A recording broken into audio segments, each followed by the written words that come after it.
All right, welcome everybody to today's Zoom call. It is um,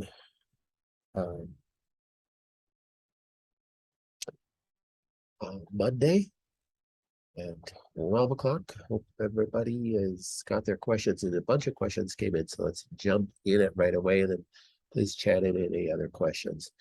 Reminder to look at the members only site for all announcements, and please ask your questions through there. Everybody did. Also, a reminder that you get all of these courses should you want to, research more stuff about your genes, about detoxification, about Lyme, about the Rife, that's the frequency healing course. These are all free to you to use. And remember, it is your same username and password that you use for the member site to access all the courses. All right, first question. A month ago, my husband and I moved to a rural area in Missouri. Then last week, we found out that this country is highly contaminated with lead and other heavy metals because of lead mining in the past. Our home is about 100 feet away from a dusty gravel road that the neighbors repair twice a year with gravel from the area. This county has a large number of children with high levels of lead in their blood. There is a program for the government for residential remediation if lead levels in soil are above 400 parts per million, and for the well water if levels are high. They'll provide filters. This is a very common scenario for more people than you think. A lot of people are in situations where there is contamination and they just don't even know it. Check with your county about possible contaminations, and I recommend that anybody who has well water get their well checked on a regular basis as well. So definitely check with it. Now, if this is the case, now this person emailed their message in. If this is the case where you have high levels of heavy metals and maybe you don't have them in your body now, but you're wanting to garden, you're wanting to be out and choose your property, then you definitely want to be taking a chelator. So that's where what would be helpful for everybody is to go back and get on this course. It's the 7 phases of detoxification, because in that I talk about supporting all your pathways. So you get rid of heavy metals through your liver pathways. So you need to support those pathways. And that's why we did the full genetic workup and recommend that on people, because it's so beneficial to help support your phase 1 and phase 2 pathways.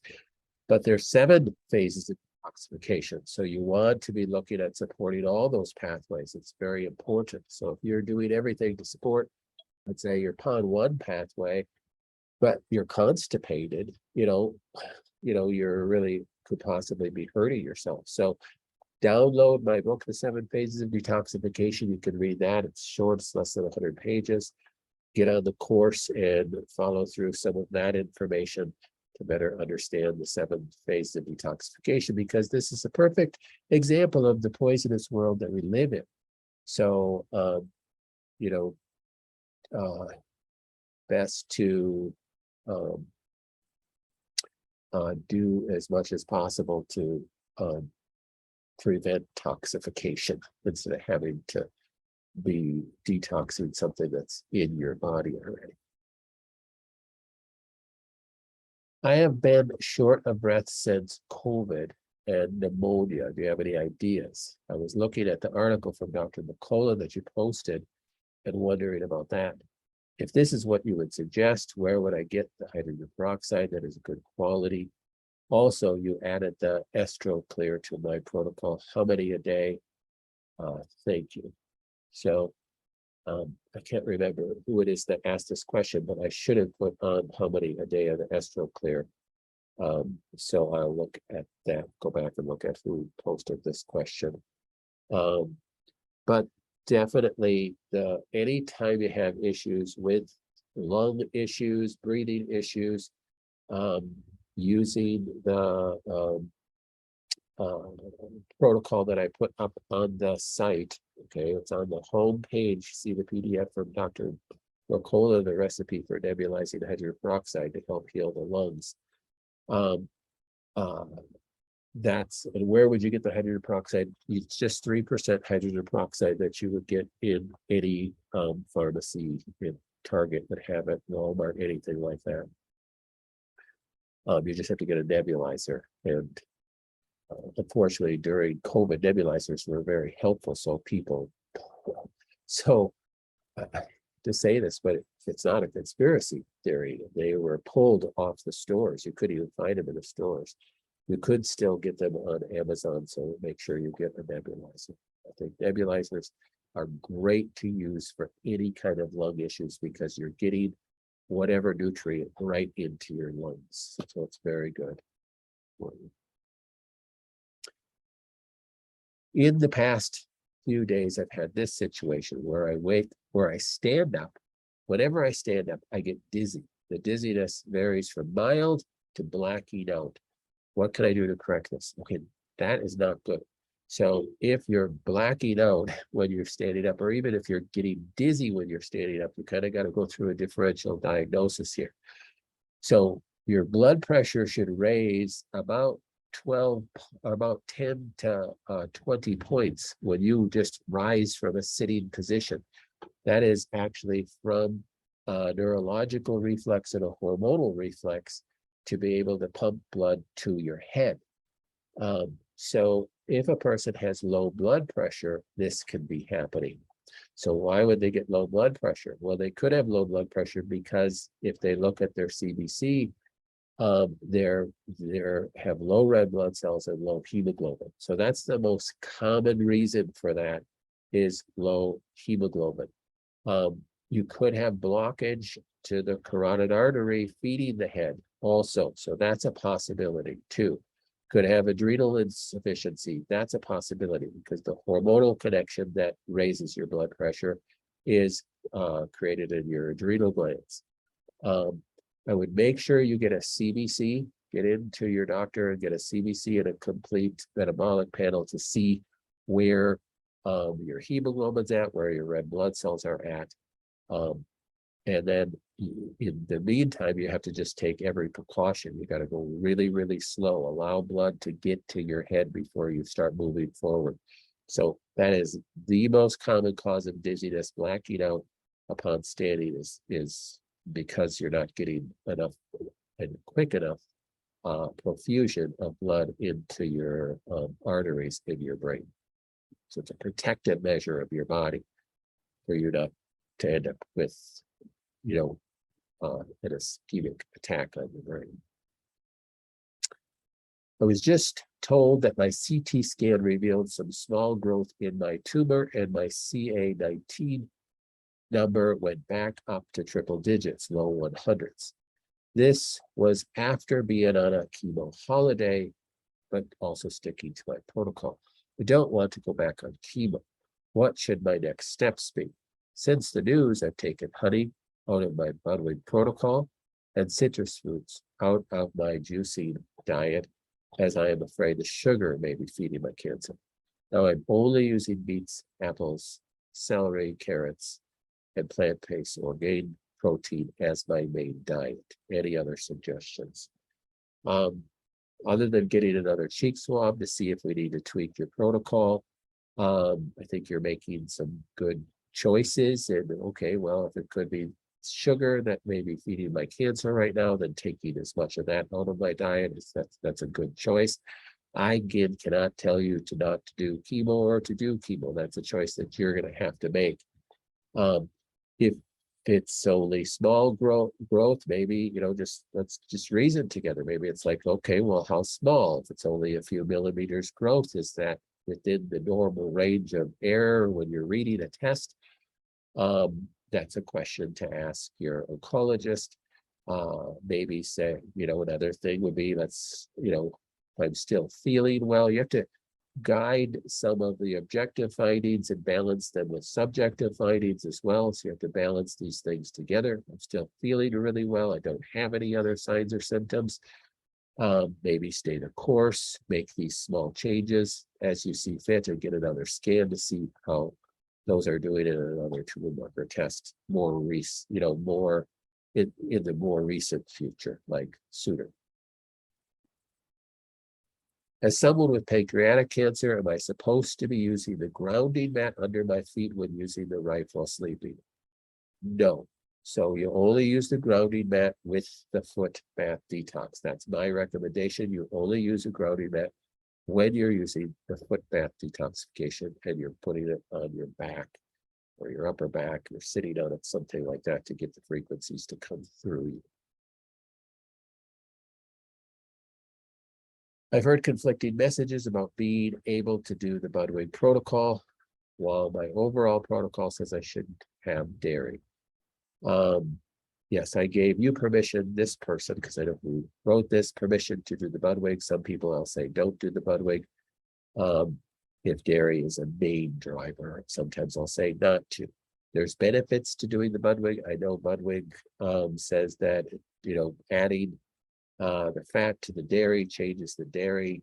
Well, no, it doesn't. It doesn't change the fact that dairy still has growth factors in it because it is meant for baby cows. So and it still has casein in it if you have casein food sensitivities as well too. So there are some people that shouldn't, some people that it's okay for. Everybody's just different. For you, you said that it was okay to do that.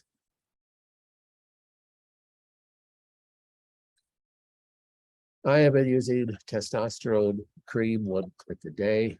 1 click is 0.25 milliliters, and it's 200 milligrams per milliliter, so probably about 50 milligrams per day. Is this still okay to use? I was originally using it to protect my heart. Not sure if using any exogenous hormones is okay with cancer. Well, it really depends on the cancer. So really, testosterone cream would not be okay for prostate cancer. I would say no. I know the person who asked this question, and they don't have prostate cancer. So testosterone cream would also be a no if this was a female and asking, and they have breast cancer or ovarian cancer or uterine cancer. Even if it's not ER, PR, or HER2 positive, still testosterone, because women do take testosterone for multiple reasons, still testosterone, excess testosterone will be stored in the fat cells, and through the aromatase enzymes will aromatize into different estrogens. So if you don't have a cancer that has anything to do with hormones being a part of its growth or hindering apoptosis, maybe a better way to say it, then it's fine to take hormones. It's not an issue to take bioidentical hormones. So in this case, for you, it'd be fine. You can keep taking that. It should not be an issue with your cancer.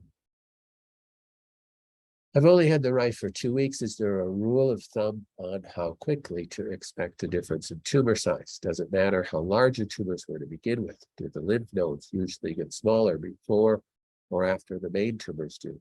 Not looking for definitive answers or promises, but just an average patient's experience.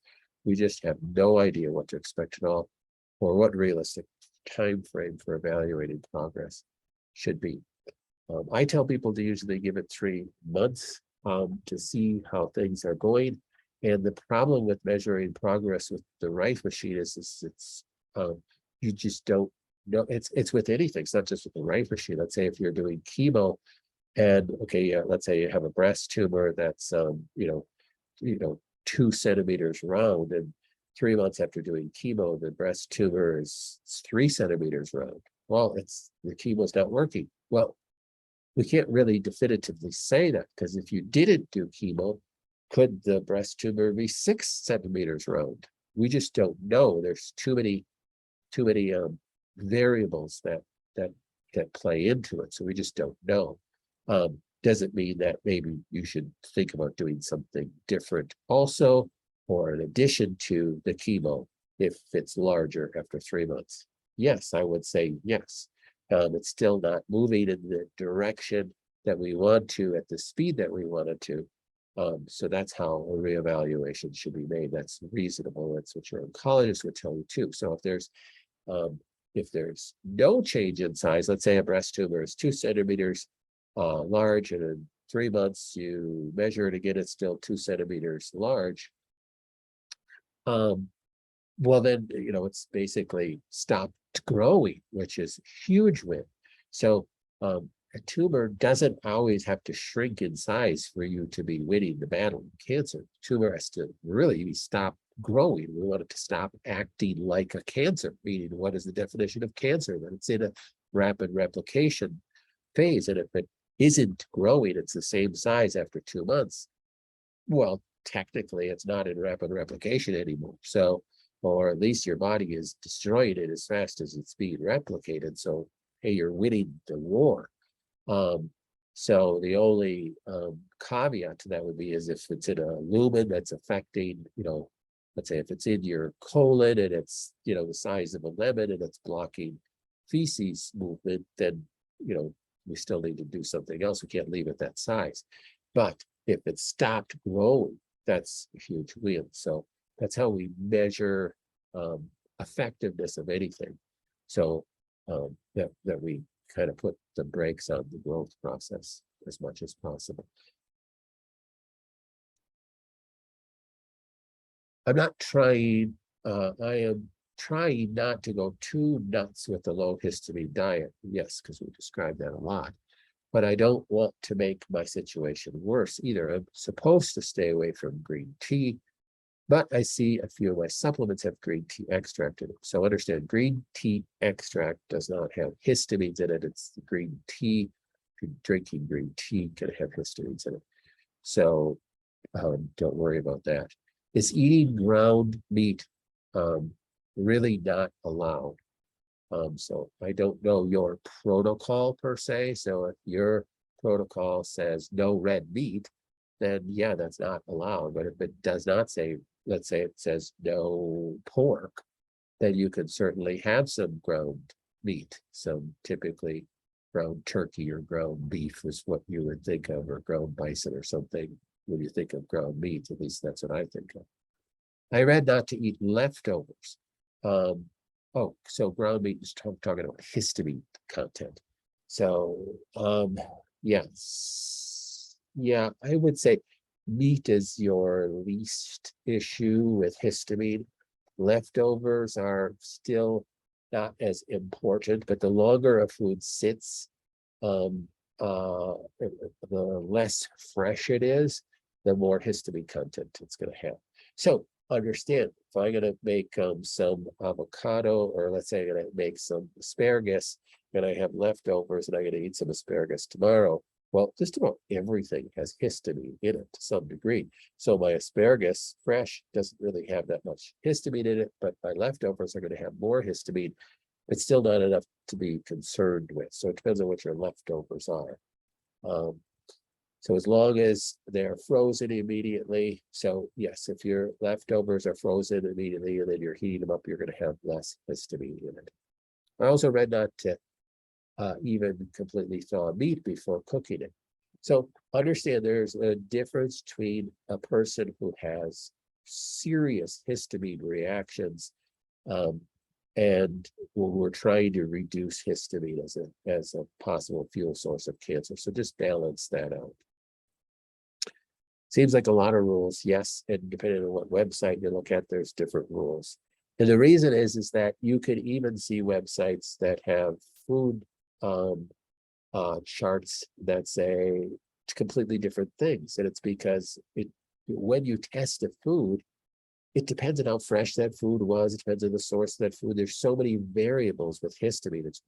That's why you just try to do a lower histamine diet. You can't be perfect with histamine. It's not possible. It's not even possible.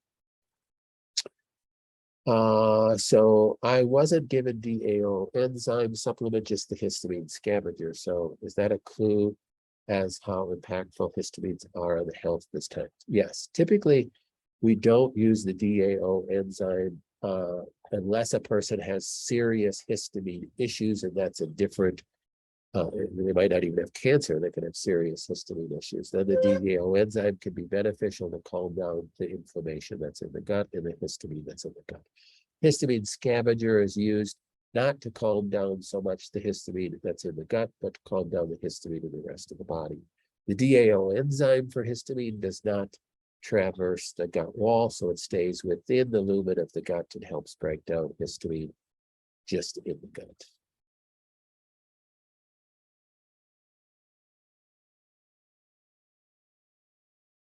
All right.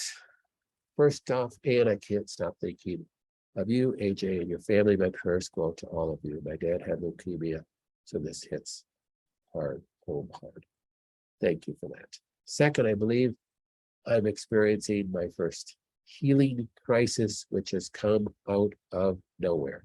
I'm doing my best to get through it, but it's bringing up old symptoms of bone and spine metastasis, which is limiting my ability to walk, just like 2 years ago.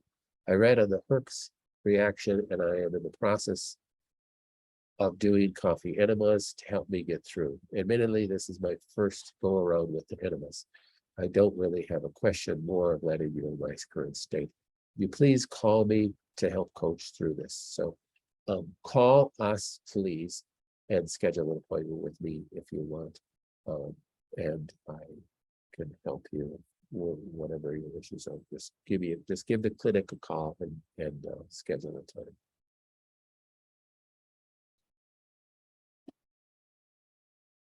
Okay, some questions from the chat here. My genetic says phase 2 PON1 assist, but I see there are 2 different ones. So the phase 2 and the PON1 assist are the same product. We private labeled the PON1 assist from Professional Health Products as our phase 2. So it helps match and with people that are just doing our detoxification course, so they can understand. Otherwise, if you're just doing the detoxification course, the PON1 assist makes no sense with the label for people. Matter of fact, some people will call and say, I have to order the PONI product because it looks like PONI to some people, which is kind of hilarious. And if you know what the PON1 pathway is, but for people who have no idea what the PON1 pathway is, that's a detoxification pathway in the liver through the phase 2 detoxification pathway. That's why we changed the name to phase 2. Where do I find the proper enzymes to buy from my genetic testing? I don't see it listed in summary. So if we didn't put it in your summary, then you don't necessarily need it. So it can be beneficial, and I've said over and over again in so many different blog posts that the probably most necessary supplement for the general population, not necessarily for people with cancer, but for the general population, is HCl plus digestive enzymes, because that can be the start of health issues, systemic health issues in our body. That is the lack of HCl and lack of digestive enzymes, because if we're not properly breaking down our food into its smallest particles, that in itself could be irritating to the colon, damaging the colon, causing leaky gut issues. And once you have leaky gut issues, peptides from proteins, meaning particles of proteins that don't get properly digested down to their amino acid component, can cross the gut wall and cause inflammation, and worst case, which happens quite frequently, you develop antibodies against those peptides, and now you have this entire ramped up inflammatory process in the body, which can cause all sorts of problems. And you have ramped up inflammation in the gut, which equals ramped up inflammation in the brain, and those antibodies to food particles. Now you have even greater amount of inflammation when you eat that food that you have antibodies against, and it just becomes this cyclical problem towards ill health.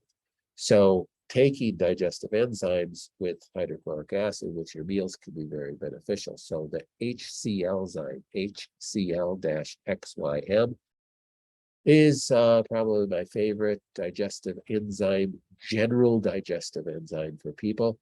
because it's got HCl to help break down carbohydrates in your gut, plus some digestive enzymes to help break down proteins and other things. HCl enzyme by US Enzymes would be my choice. Would vitamin C IV be good for me? In general, vitamin C IV are good for most people. If we didn't test for that and tell you to do that, then that's got to be your choice. But if we didn't test for that, put that in your protocol, that's not necessarily what we're recommending. So. My heavy metal test came back with gadolinium. Oh, I know, I saw that in your email. Thank you. I took half the bottle of homeopathic drops after my MRI in August. So I can finish that up. Is there something else that I could do specifically for the gadolinium? Already doing coffee enemas, sauna daily, foot bath, castor oil pack, alternative days if possible. Yes, you could possibly add Pectosol C. Pectosol C is a good mild chelator. So is IP6 is a nice mild chelator as well. Both of those won't overwhelm your liver. So IP6 at maybe 3 a day, and Pectosol C at 1 or 2 scoops a day would be good. The Pectosol C does come in a capsule form too, but it's a little bit less expensive in the powder form. And if you're already eating it, taking a smoothie, then it's easier to throw in that. I'm getting foot and shin cramps for over a month, primarily before waking hours. So foot and lower leg cramping, the first thing you think of is mineral deficiency. It can also be iron deficiency. So make sure you get a CBC to make sure what your red blood cells at and what your hemoglobin is at. That would be proper medical attention there. If it is a mineral deficiency, then you think of magnesium. If you're at all constipated, then I would add magnesium. If it's a other general mineral deficiency, I would look at the Clear Multimin Plus. Do the lymph nodes typically go back to normal before or after other tumors shrink? It just varies completely. And remember, your tumors might not shrink, your lymph nodes might not ever go back to normal. Our desire is just to get them to stop growing. So it's varying. Some people's tumors start to shrink and just stop, and some people's lymph nodes go back to normal. Usually those go back to, if there's going to be any shrinkage, usually it's there first. That's just in general. So I'm a little concerned because I've had a lymph node under my arm getting bigger in the last 3 weeks or so. I couldn't feel it before, but only been using the right for a couple of weeks. One of the tumors is large, 5 centimeters, so I'm not sure I'll notice when it starts shrinking. That's why it's good to possibly get a baseline ultrasound, so you could get another ultrasound and see, because it's a very non-invasive way to check size if it's hard to palpate. Usually you can get that through a local practitioner, pretty easy too. Do breast tumors typically break the skin? I don't know what to do if that happens. Well, I wouldn't say anything's typical with breast tumors, but you want them to come towards the surface. You don't want them to go back towards the chest wall. So if they're coming towards the surface, that's usually a much better thing by everybody's expectation. If it does break the skin, or it's getting close to breaking the skin, then you have some other choices to make. An oncologist would probably recommend chemotherapy to try to shrink it. We've had patients allow the tumors to come through the skin so that they can use topicals, but that opens up a whole other can of worms. And it's not easy. by any stretch of the imagination. And it's not necessarily, any type of complete fix with some people. So, just make sure you communicate with me exactly what's going on if things are changing.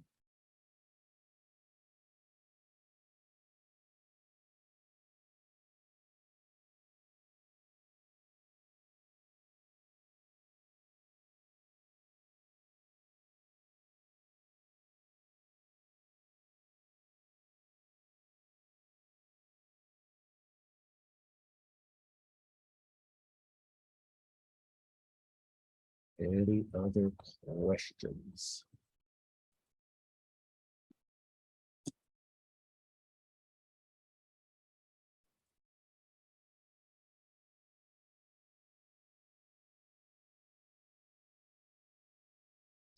Nothing else? Well, then we'll end for the day.